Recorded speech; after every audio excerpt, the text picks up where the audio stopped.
Contre G7, violence ou non-violence ? Point d'interrogation. Le principe est de réagir assez courtement, moi y compris, par rapport à cette question, puisqu'elle semble avoir divisé les différentes organisations qui étaient dans le contre. On se rend bien compte de savoir comment est-ce que ces gens-là, comment ces contre-sommets émergent, font la une des journaux, dont on parle de leurs discussions et tout ça. Ouais. Et effectivement, beaucoup de gens disent il faut qu'on s'invite beaucoup plus proche, il faut faire du black blocs, il faut casser, pour qu'on parle de ça. Parce que ça marche. Qu'il y ait un petit effet gilet jaune qui se produise 17 autour. milliards, bing. Voilà. Donc, ces discussions-là, je les comprends. Moi, mon avis est clair et entier, c'est que c'est la non-violence qui est la plus forte. Mais une non-violence ne marche que quand il y a du nombre. C'est-à-dire que ça ne sert à rien d'être non-violent à 3-4 en faisant une pétition en sortie de G7. Voilà, il faut que s'il y a des milliers de personnes qui s'assoient devant l'entrée du G7 ou peu importe, ça aura un effet beaucoup plus grand et beaucoup plus efficace que n'importe quel groupe de Black Blocs qui cassera bruyamment du mobilier. Ok. Ça t'inspire, cette question du contre G7, violence ou non-violence, Marc ? Alors, moi, je dirais, parce que je trouve que contre G7 est quelque chose d'important, c'est-à-dire de pouvoir réunir les forces et de manière non violente. Pour les organisateurs, c'était clair. Ça ne pouvait être que non violent, et pour, j'allais dire, 98% des participants, c'était le désir. Et je crois que globalement, il peut y avoir des groupes extrémistes qui vont amener la violence parce qu'ils disent que c'est notre seule manière de rendre visibles les choses, sauf que les forces mises en place cette année étaient tellement exceptionnelles que finalement tout s'était estompé, et tellement estompé que du coup on n'a plus beaucoup parlé du contre G7. Ouais. Ce qui me paraissait important derrière cette dimension de la non-violence, c'est de se dire ce contre G7, c'est de penser autrement le monde. C'est-à-dire que face à face, on a des réalités de percevoir l'avenir du monde qui sont fondamentalement différentes. Comment ? Parce qu'on a dit l'importance du dialogue.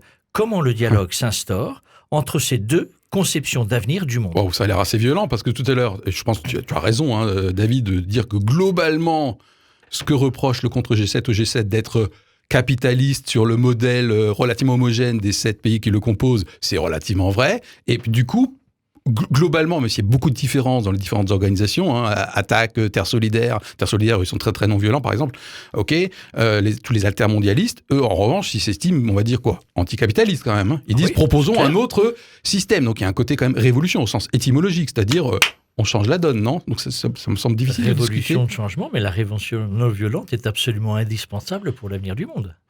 Absolument. Il faut voir le sourire avec lequel Marc après ça. Après la discussion, je crois que le constat quand même qu'il faut faire tous, mais les dirigeants de ce monde sont pas idiots non plus et s'en aperçoivent, c'est que si on continue à aller dans le capitalisme libéral qui se développe sans aucune loi derrière, l'avenir de la planète est dramatique. On est mort. Oui, ok, David. C'est ça. Après, un contre-modèle, quelque chose qui doit suivre le capitalisme, personne n'a vraiment une idée très claire là-dessus. Tout ce qu'on sait, c'est qu'aujourd'hui, il y a vraiment une course effrénée qui nous amène dans l'abîme, et c'est ça qu'il faut arrêter. Okay. Et là, je veux dire, c'était quand même un petit peu mignon, M. Macron qui parle de l'effort écologique et tout ça.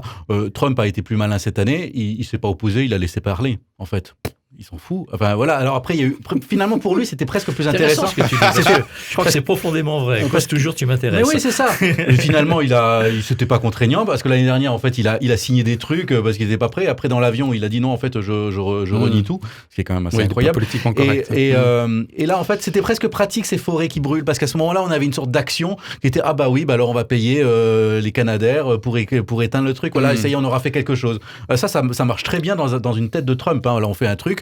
De toute façon, c'est comme ça qu'il voulait éteindre Notre-Dame. Donc lui, c'est le genre d'action qu'il aime bien, quoi. Après réfléchir sur vraiment à long terme. C'est bon le parallèle là. Mais en même temps, quand il a continué sa réflexion, il a retiré les États-Unis de la participation à cette aide au Brésil. En plus, donc c'est toujours intéressant, c'est-à-dire comment ça fonctionne, tout ça, et en quoi ma parole engage quelque chose sur la durée.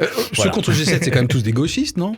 Excusez-moi, mais quand je vois les noms des différentes associations espagnoles, basques, françaises, si je suis un peu... Non, mais pour mettre un peu du piment dans le repas, ils sont tous ultra gauche quand même, du piment d'Espelette, bien sûr.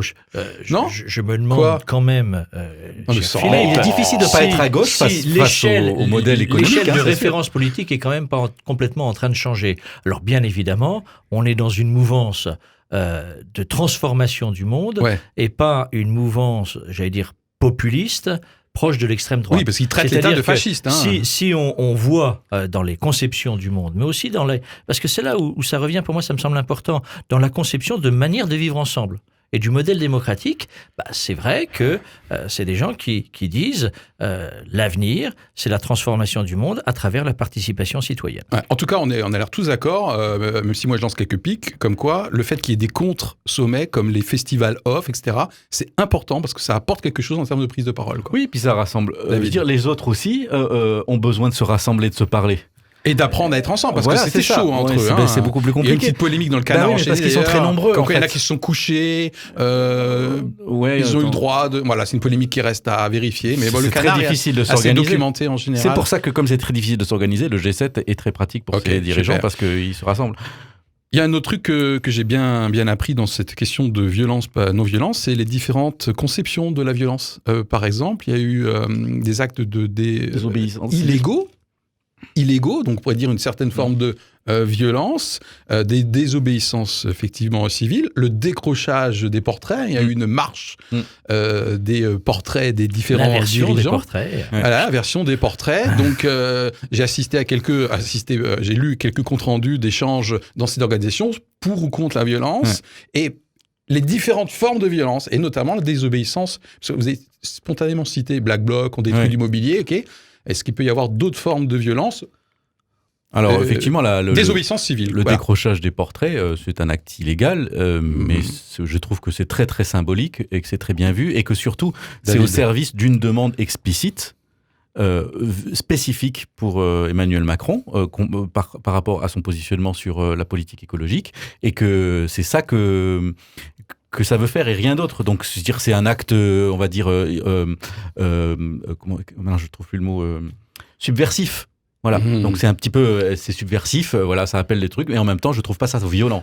Moi, je te remercie, Philippe, d'aborder cette question-là. On va pas avancer trop dessus parce que je pense que ça pourrait revenir sur une de nos prochaines émissions. C'est qu'est-ce que c'est que la non-violence ? On voudrait que la non-violence, c'est finalement, on dit amen et c'est tout. La non-violence, c'est un processus d'action fondamental Martin Luther King, dans le respect de l'intégrité de l'autre, mais qui, ô combien, est offensive. Tout à fait. Et qui, bien évidemment, par la désobéissance, par l'objection de conscience, etc., peut aller à l'encontre d'un certain dispositif législatif. Ça peut être bloquer l'espace public, faire des sittings importants, ça peut aller jusqu'à la grève générale, qui est une forme de violence économique, puisque bien sûr, à ce moment-là, parce qu'à ce moment-là, on déstabilise la vie courante des gens et on leur coûte de l'argent.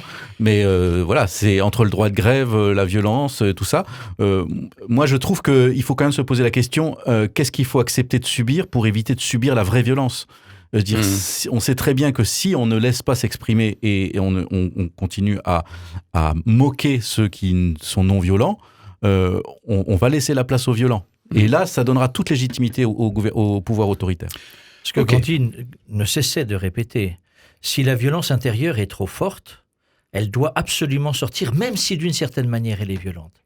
Car sur la durée, la violence intégrée à l'intérieur de soi est un obstacle à la non-violence et, j'allais dire, au développement de la vie dans sa dignité. Ouais. Il disait aussi qu'au début, quand on est non-violent, on est ignoré, après on est moqué, et après on est craint.